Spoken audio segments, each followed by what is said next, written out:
Welcome to our channel. నమస్కారం.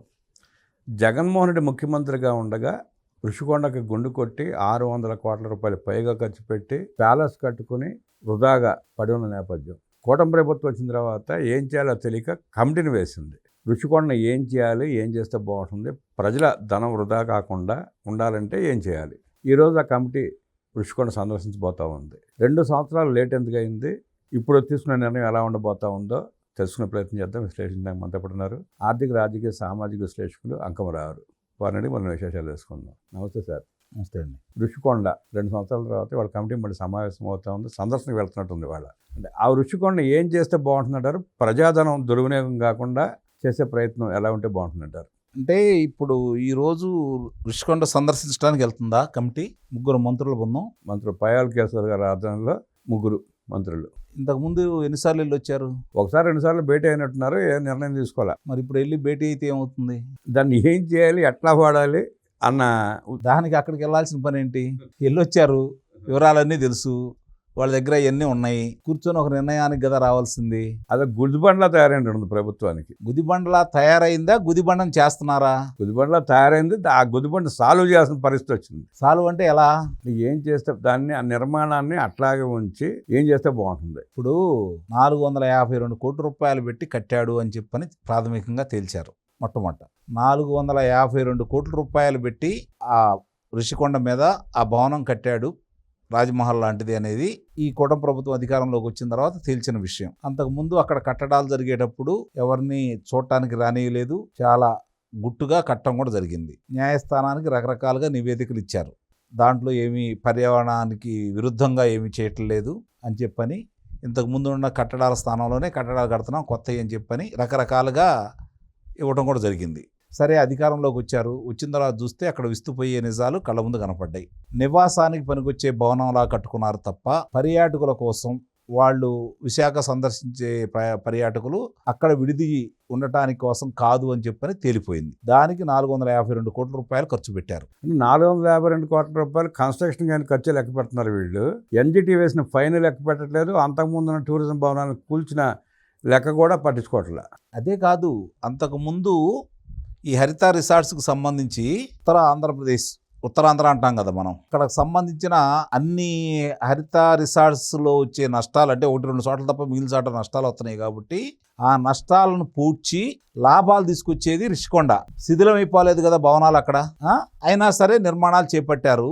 నిర్మాణాలు చేపట్టి ఎన్నో చెట్లు కూల్చేయడం కూడా జరిగింది. పర్యాటక శాఖ, అంటే కేంద్రానికి సంబంధించి పర్యాటక శాఖ కావచ్చు, పర్యావరణం వాళ్ళు దీనికి ఇట్లా మీరు పర్యావరణాన్ని హాని కలిగించారు కాబట్టి అని చెప్పని వీళ్ళకి 200 కోట్ల రూపాయల పైన విధించడం కూడా జరిగింది. ఇప్పుడు నెలకి 25 లక్షల రూపాయలు ఖర్చు పెడుతున్నాం అని చెప్పి వీళ్ళే చెబుతున్నారు. మెయింటెనెన్స్ అంటే అధికారంలోకి వచ్చి 24 నెలలు, ఆ లెక్కన 6 కోట్ల రూపాయలు ప్రజాధనాన్ని వీళ్ళు ఖర్చు పెట్టారు. 6 కోట్ల రూపాయలు ఖర్చు అయినా కూడా అది ఏం చేయాలో వీళ్ళకి ఇప్పుడు అర్థం కావట్లా. అంటే అది అనుమతులు ఇచ్చింది ఎవరు, ఆ డిజైన్ రూపకల్పన ఎవరు, దాన్ని పర్యవేక్షణ చేసిన వాళ్ళు ఎవరు, ఆ అధికారి ఎవరు, న్యాయస్థానానికి తప్పుడు నివేదికలు ఇచ్చిన వాళ్ళు ఎవరు, ఈ 24 నెలల్లో వాళ్ళ జోలికి ఎవరు వెళ్ళాల? మీరు గమనించుకోండి, వాళ్ళ జోలికి ఎవరు వెళ్ళాల? అసలు ఇలాంటి దాన్ని తీసుకొచ్చినటువంటి వాళ్ళ మీద చర్యలు తీసుకోకుండా 24 నెలలు దాన్ని ఎలా ఉపయోగించుకోవాలనే మదన పడుతున్న వాళ్ళని ఇలా చూసి మనం ఏమనాలి?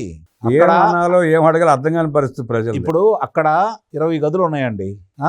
ఇప్పుడు ఏదన్నా హోటలాళ్ళు వచ్చారనుకోండి, వాళ్ళు ఏమంటున్నారు, ఇప్పుడున్నటువంటి ఈ భవనాలు సరిపోవు, అంటే ఈ గదులు సరిపోవు, మేము హోటళ్ళ నిర్మాణం అంటే హోటల్ నడపాలి అంటే దానికి ఇంకా కొన్ని, అంటే దాంట్లో ఇంకో 2 ఎకరాలలో నిర్మాణాలు ఏదో చేపట్టాలి అని చెప్పని అంటున్నారు. దానికి అనుమతులు ఉండవు, ఆ ఇబ్బందులు ఒకటి ఉండయి. మరి వచ్చిన వాళ్ళు అడిగిన దానికి ప్రభుత్వం కూడా సముఖంగా ఉన్నట్టు లేదు. ఇప్పుడు అలా అని చెప్పని నెలకి 25 లక్షల రూపాయలు ప్రజాధనాన్ని మాత్రం అప్పలంగా వాడుతున్నారు. వీళ్ళ జేబులో కాదు కదా, అప్పలంగా వాడేస్తున్నారు. ఇప్పుడు వీళ్ళు అధికారంలోకి వచ్చిన తర్వాత 20 గదులు ఉన్నాయని చెబుతున్నారుగా, విశాలంగా గదులని చెబుతున్నారుగా.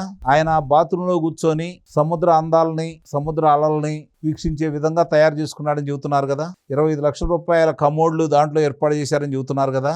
శాండ్లైట్స్ కూడా చాలా ఖరీదైన ఏర్పాటు చేశారని చెబుతున్నారు కదా. ఇది ఆయన నివాసానికి అనేది అందరికీ అర్థమైపోయింది కదా. ఇప్పుడు 20 గదులు ఉన్నాయి. ఈ ప్రభుత్వం ముందు ఆ 20 గదులు సందర్శకులు వచ్చేవాళ్ళు, అంటే విశాఖపట్నం సందర్శించుకోవాలని వచ్చేవాళ్ళు కాస్త డబ్బున్న వాళ్ళకి అవి విడిదిగా ఏర్పాటు చేశారనుకోండి, రోజుకి 50,000 కాడికి అలాంటి గదుల్లో రోజుకి 50,000 రూపాయలుగా ఇచ్చి ఉండటానికి చాలామంది వస్తారు, అనుమానమే లేదు. 20 గదుల్లో 2 గదులే వచ్చినాయి అనుకోండి, ₹1,00,000 ₹1,00,000 వస్తాయి, నెలకి 30 లక్షల రూపాయలు. వీళ్ళు ఎదురు పెట్టే పని లేదు కదా. మరి ఆ విధంగా ఎందుకు ఆలోచించరు? ఎవరు రాలేదు, మీరు ఎందుకు ఆలోచించరు? దానికోసం ఎందుకు ఈ తర్జన భర్జన? ఆ 5 స్టార్ హోటల్స్లో దిగబోదు ఇక్కడ దిగవచ్చు. నిస్సందేహంగా వస్తారు. విశాలమైనటువంటి మామూలుగా మీటింగ్ హాల్ కూడా ఉన్నాయని చెప్పి చెబుతున్నారు కదా. 50,000 తక్కువ అండి. నిదానంగా వస్తూ ఉంటారు కదా. తర్వాత సందర్శకులకి రుసుము పెట్టండి, వాళ్ళు వచ్చి చూసి వెళ్తా ఉంటారు కదా. ఏం కట్టాడు ఎట్లా ఉందని చెప్పి చూస్తూ ఉంటారు కదా. ఇవేమి ఆలోచించకుండా, ముందు ఆదాయం వచ్చే మార్గాలు ఆలోచించకుండా మేమేం చేయాలంటే ఎవడొచ్చేస్తాడు? అంటే అధికారులు ఇవ్వాలి కూడా అలసత్వమే తప్ప ఏం చేస్తే మంచిదనే ఉద్దేశంతో వాళ్ళ నడవడిక లేదు. అధికారుల మీద ఎందుకు నెడతారండి మీరు? అధికారులు ఎవరు? ప్రభుత్వం తీసుకునే నిర్ణయాలను అమలు చేసేవాళ్ళు మాత్రమే అధికారులు. ప్రభుత్వం కమిటీ వేసింది, కమిటీని తయారు చేయమంది, దానికి అధికారులు కూడా సపోర్ట్ చేయాలిగా. ముందు మీరు ఈ పని చేసి మేము ఇట్లా అనుకుంటున్నాము, దీనికి అనుగుణంగా మీరు కార్యక్రమం చేపట్టండి అంటే, వాళ్ళు చేపట్టకపోతే వాళ్ళు తప్పు చేస్తున్నారు అని చెప్పి మనం భావించాలి. అదేమీ లేకుండా అసలు మీరు ఏమి అనుకుంటున్నారో కూడా చెప్పకుండా ఈ విధంగా చేసుకుంటూ ఇన్నాళ్ళు, నేను అనేది ఏంటంటే ప్రాథమికంగా ముందు ఒక 1 రోజులు 2 నెలలు మీరు ఏదైనా మదన పడ్డారంటే అర్థం ఉంది. దానికి తలా ఒక మాట ఏం చేయాలో అర్థం కావట్లేదు, మా బుర్రలు పోతున్నాయి. అంత బుర్రలు పోవాల్సిన పని ఏంటి? పని ఏంటండి? సందర్శకులకు అనుమతించండి, రుసుము నిర్ణయించండి. మీరు అన్నట్టు పెద్ద పెద్ద కంపెనీలు వస్తాయి, గూగుల్ డేటా లాంటివి వస్తాయి, అరసల మిత్ర లాంటివి వస్తాయి. ఒక్క గది కూడా ఖాళీ ఉండదు. రామబ్రహ్మం గారు గుర్తుపెట్టుకోండి. మీరు వీళ్ళు కనుక అనుమతులు ఇస్తే ఒక్క గది కూడా ఖాళీ ఉండదు. 20 గదులు రోజుకు ఫుల్ అయిపోతూ ఉంటాయి. ఆ లెక్కన 50,000 కాడికి వేసుకుంటా ఉంటే 20 గదులు రోజుకు 10 లక్షలు, నెలకు 3 కోట్ల రూపాయలు. నెలకు 3 కోట్ల రూపాయలండి. దానికి కనుక ఎవరన్నా వేరే వాళ్ళకి ఇచ్చారనుకోండి, ఏది వంట దానికి సంబంధించి వచ్చే ఆదాయం కూడా వస్తుంది కదా. ఈ విధంగా ఆలోచించకుండా మాకు తలల బద్దలు పోతున్నాయి, ఇదే సాల్వ్ చేయలేని వాళ్ళు మీరు అవకాశము అంటే ఎందుకు ఇలా జరుగుతుంది అనేది వాళ్ళకి అర్థం కావట్లేదా? అర్థం కాకుండా, ప్రజలకు అర్థం కాకుండా ఉండటానికి ఈ విధంగా ప్రయత్నిస్తున్నారా కూడా అర్థం కావట్లేదు. మీకు సంబంధించింది మీరు తీసుకునే నిర్ణయాలు, దాన్ని ఏ విధంగా ఇప్పుడు టాటా వాళ్ళు వచ్చారు, లేకపోతే వేరే వాళ్ళు వచ్చారు, చూశారు, వాళ్ళకి అనుకూలంగా ఇవ్వాలి అంటే వాళ్ళు ఏదో అదనపు గదులు నిర్మించాలనో లేకపోతే దానిలో మార్పులు చేర్పులు చేయాలన్నప్పుడు సాధ్యం కాదనుకోండి. సాధ్యం కాదన్నప్పుడు దాన్ని పక్కన పెట్టేసి ఈ విధంగా ఉపయోగించవచ్చు కదా. లిమిటెడ్గా మీరు అన్నట్టు ఆ 20 గదుల వరకు రెంట్కి ఇచ్చుకుని, హాల్స్ ఉంటే హాల్స్ కూడా రెంట్కి ఇచ్చుకోవచ్చు. వస్తారు కదా మీటింగ్లు పెట్టుకోవడానికి. ఖరీదు ఎక్కువ అనుకోండి, తగ్గియండి.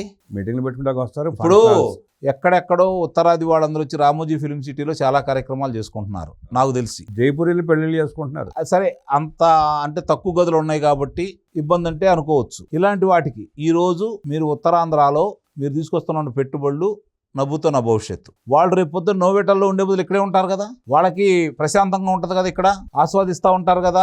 వాళ్ళు వచ్చినాడు 1 రోజు 2 రోజులకి వెళ్ళేవాళ్ళు కాదు కదా, నెలల తరబడి ఉంటారు కదా కొంతమంది. అంటే మీకు ఆదాయం వచ్చే ఆలోచన మీకు లేదు.